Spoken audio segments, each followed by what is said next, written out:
Veronica is accusing Justin of lying to her to try to get her into bed.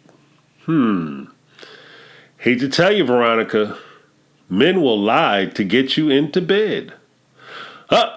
Looks like you let the cat out of the bag. Hi, I'm James, and this is my take on reality. In this episode, we're going to be talking about Justin and Veronica from 90 Day Fiance Single Life, and Veronica's new plan to change the meaning of her banging weekend.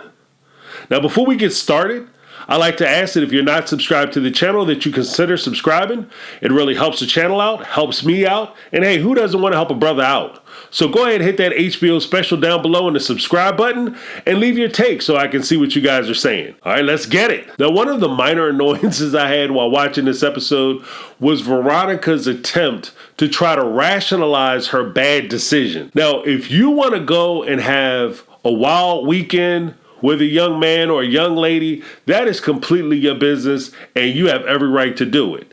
But when you do it, don't come back and act like all of a sudden you've been victimized or somehow you've been tricked or cajoled or fooled or bamboozled into doing something that you had no intention of doing. You have to understand the lay of the land. You have to understand what it is you're doing. If you're going to play this game, you got to know the rules. I say it all the time. She's making that attestation that because they had sexual relations and they had this connection, that all of a sudden the sex meant something to her. It was important. She even went as far as to say that the sex and seeing what the sex was and how good the sex was between the two of them was the most important thing. She wanted to make sure that they were physically compatible so that way when she started to catch feelings later on down the line, that she wouldn't be wasting her time. Now, my position is that when you prioritize one thing over the other thing, it kind of leads and gives shape to what it is you're actually trying to accomplish. If you go out and you make a plan to say, you know what's important to me? Making sure I have that physical connection, because if that physical connection ain't there, then I'm not pursuing a relationship and I'm not trying to establish an emotional connection, because the physical connection is the most important thing, and that's going to be the building block of my relationship. As opposed to, I want to make sure that this is somebody who I value enough that I want to give myself to this person. I want to have this experience with them. And if we connect emotionally and psychologically and they're fulfilling to me and I want to experience more of them, I'm going to have a physical connection with them, which is going to transcend the emotional connection I have and just make that emotion even deeper. Now, if that's how you're approaching it, the way she went about it was completely wrong. Now, if you look at their situations and circumstances, it's very difficult for me to find fault with how Justin conducted himself. On the first date, when they were sitting there having a good conversation, she looked across the table and said, hey, how would you like to come back to my place for a nightcap? Now, everybody knows that if you're out on a date and you get invited back to somebody's house, their home, for a nightcap, coffee, dessert, see sketches, drawing, watch a movie, whatever the case may be, eat popcorn. Everybody knows what that means. Let's not sit here and pretend like we're children and we don't understand that that's code for, hey, you want to go back and do the naked mambo. Justin was in the running to possibly have relations with Veronica on the first night that he actually went out with her, on the first date. The only reason he wasn't able to do it was because Tim's behind was sitting there in the living room waiting for him to come home like a crazy ass uncle. There's not a whole lot of room for her to argue about the seriousness of their physical relationship. Second point, the third date that they're actually on, where she gets so upset and saying that she thought it was heading towards a deep spiritual relationship and she was starting to fall for him. That was literally the third date. On the third date, she had decided that she was going to go away and have what she referred to as a banging weekend. You're going to take him away for a vacation so that you could sleep with him. This isn't a date where they just went out to Applebee's or something, down to Chuck E. Cheese, and they had a slice of pizza and some video games, won a whole bunch of tickets, and she said, hey, let's go back to my place because things are so special and so wonderful, and then things happen. No, she planned to go away with him because she planned to engage in this activity. Take responsibility for your stuff. What that would say to me is that this is a casual experience. This is not a love connection. This is not a deeper meaning moment. This is just casual experience. If I was walking in the mall with a young lady, we were out on a date, and we were walking through the mall. And for the young folks who don't know, the mall is a place where they used to have stores and folks used to go to experience social life and social activities. This is how us old folks used to actually meet girls before the days of Facebook, Instagram, Tinder, so on and so forth. PSA over. If you went to the mall and you were with a young lady and you passed by the Chick-fil-A and they offering little free samples of chicken nuggets, and I take one of the samples of chicken nuggets, I put it in my mouth, this is so delicious, don't Chick-fil-A, you did it again. And after we leave the mall, the young lady says, well, now that we've had a meal together, are we in love? Chick-fil-A is so special to me. Oh my God. Look here, Natalie. It's over. You understand what I mean? Like, that's how crazy this is. For you to think that because you go on a first date, you were going to give it to him. The third date, you definitely going to give it to him. You went and got your bottom waxed. You came out, had lingerie, all this. And he's supposed to assume that these are the building blocks and foundations for a long-term relationship. This is all the buildings and makings of something that's going to be very casual. And this is a casual situation. So there's no reason in the world why she has the foundation to be able to establish that he somehow tricked and lied to her. I'll say something even further. And I probably shouldn't say this because I'll probably get in trouble, but I don't care. When push comes down to shove, if I was sitting there and I was in Justin's shoes, the hard conversation between the two things, I got two things to tell you. One, I might be moving. I may, possibly, someday be moving down to Florida with my ex-wife and my kids. Maybe. The second piece of news, he definitely has herpes.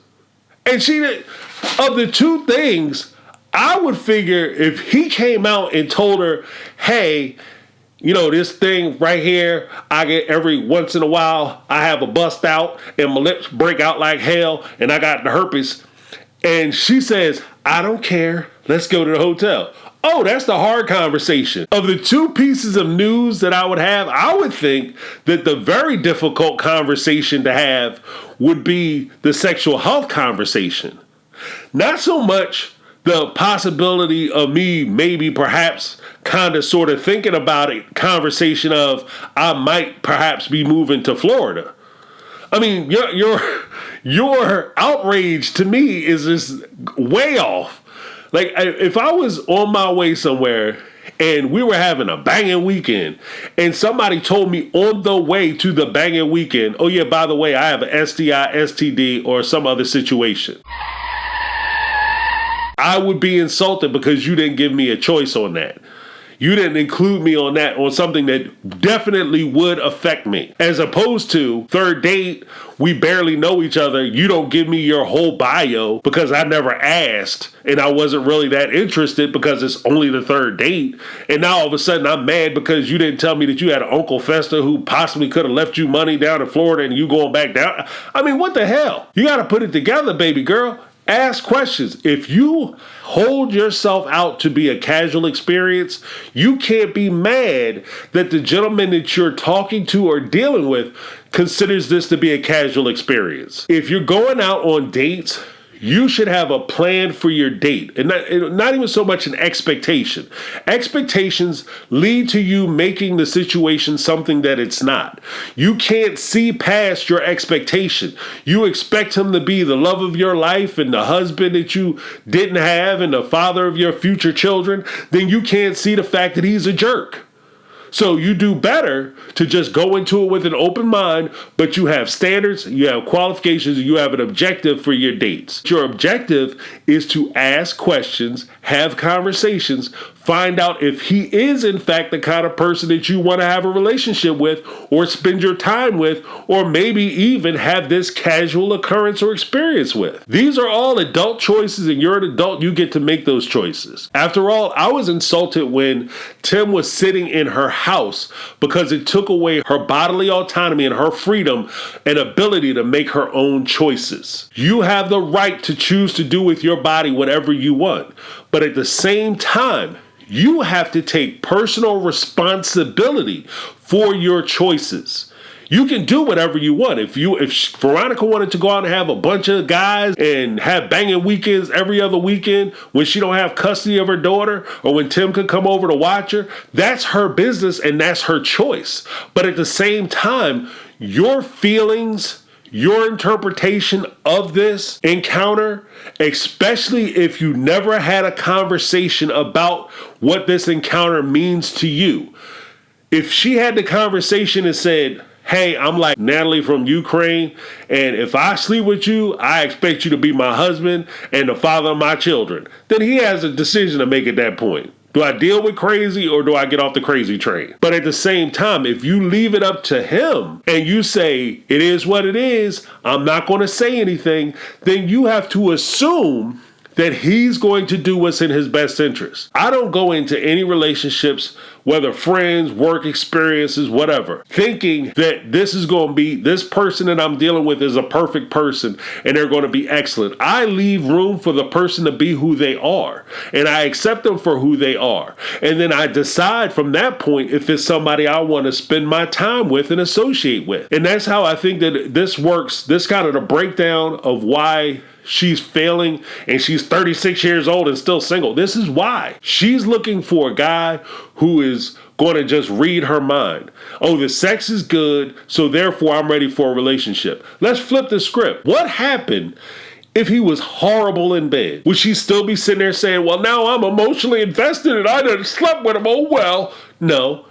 The relationship would have been over, and it wouldn't have mattered what his opinion was or what he thought about it. I think you're the bee's knees, Veronica. You the greatest thing since sliced bread. Plus, you the bomb in the bedroom, in the boudoir, so I got to get it again. Oh, well, we just friends. One inch hit a quitter. There's no way she would continue the relationship, but now because she enjoys the sex and because she enjoys the way he looks and he's kind of entertaining to her, now she's open to a relationship, and anything that would stall that is somehow a huge injustice against her. I disagree.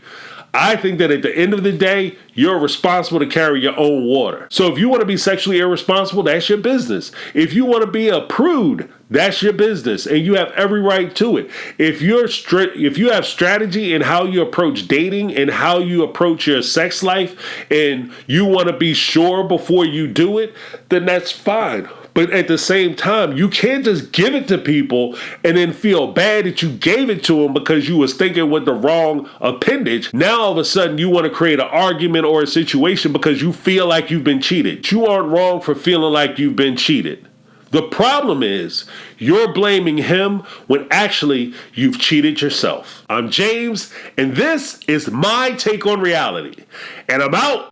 'Cause I've been living life right like I could just die.